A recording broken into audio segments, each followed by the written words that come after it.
Abiso para sa mga mananakay, magiging maiksi ang operation hours ng LRT Line 2 sa July 2 dahil sa maintenance activity. Dahil dito, pinapayuhan ang lahat na planuhin ang magiging alternatibong biyahe. Si Vanessa Cleofas, magbabalita.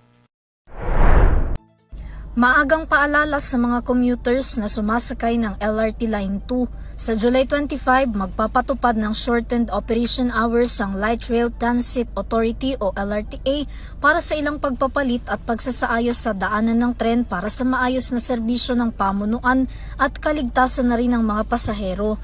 Ayon sa pamunuan ng LRTA, pagbibigay daan ito sa pagsasaayos at pagpapalit ng rigid frog nose sa mainline track sa pagitan ng Vimapa at J. Ruiz Station.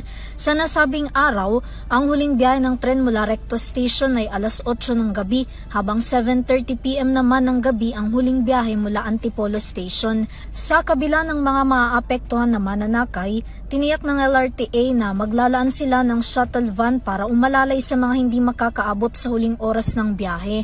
Makikipag-ugnayan din daw sila sa Metropolitan Manila Development Authority o MMDA, Philippine Ports Authority o PPA, Philippine Coast Guard o PCG at Philippine National Police o PNP para sa karagdagang mga operasyon ng pampublikong transportasyon.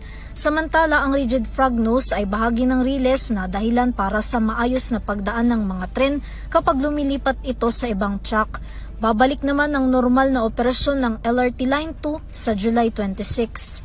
Para sa UTV News, Vanessa Cleofas, sumasaludo sa bawat Pilipino.